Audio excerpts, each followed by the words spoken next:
What's going on, guys? Anthony from Chronometer Check here, and today we're going to be unboxing a Seiko 5 with possibly one of the coolest Seiko 5 dials ever. This is the SNK063, a Japanese-only variant. Let's get right into it.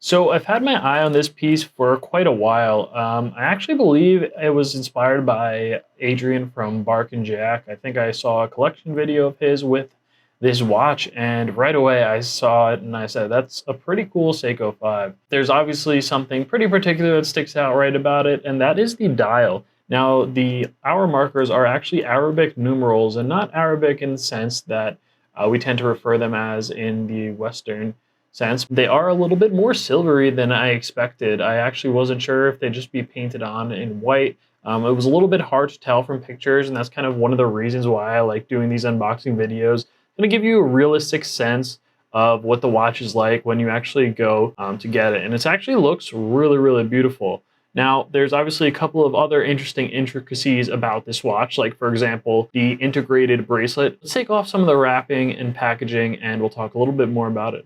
This is part of the Seiko 5 lineup, which is Seiko's entry level, which I'm sure you've all heard of by now, but I think this watch in particular really struck me out as something different. Our markers are quite interesting, something a little bit different. Also, the integrated bracelet is pretty unique as well. Some people might like it, some people might hate it.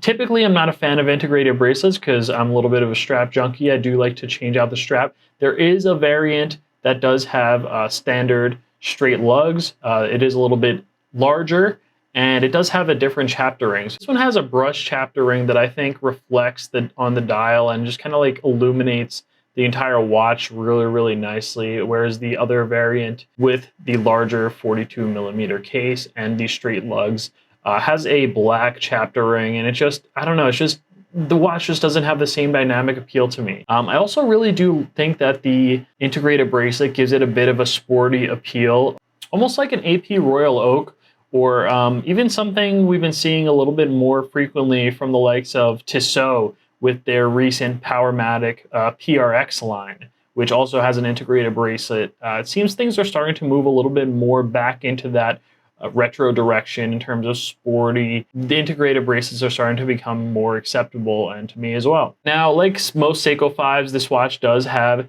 a 7S26 movement, which definitely isn't the most accurate, but it keeps the watch affordable. It's very robust, nice workhorse movement. It has really nice finishing, as I've kind of come to expect from Seiko, even at these lower price points, and you could see sort of the dynamic changes in the contrast of the brushed finishes on top of the lugs versus the chamfers that are polished nicely and add a little bit of dimension and depth to the watch compared to the sides of the watch, which are also polished and starting to get smudged up already. But Seiko, even at this lower price point, does really do the finishing very well compared to just about every other watch in this price point. And that's one of the things that really gives the Seiko 5 lineup that pop, that wow factor over other watches. Now, unfortunately, it does only have a Hardlex Crystal, as most Seiko 5s do, but you can see in the studio lighting, it just reflects the light just beautifully with that little bit of flecto. And the watch itself, I think, is a very, very handsome design. It has these sword hands with a bit of lume on them. I don't mind the lume on a sporty watch like this. And some of Seiko's dressier pieces does confuse me, but on a sort of sporty piece like this, it kind of makes sense.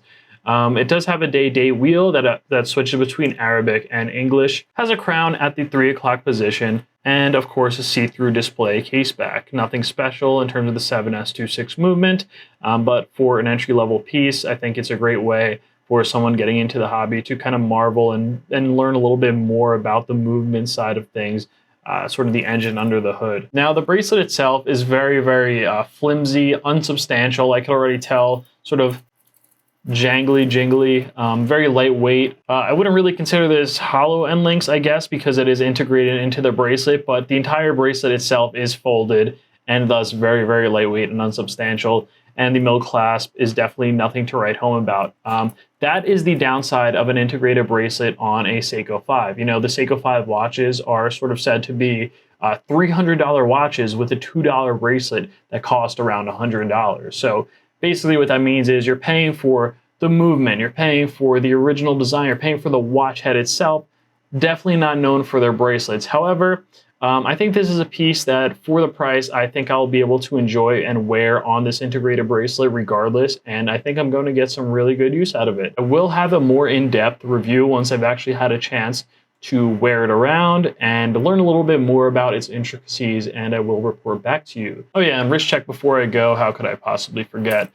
Today I'm wearing my Squale 1521, a somewhat recent pickup.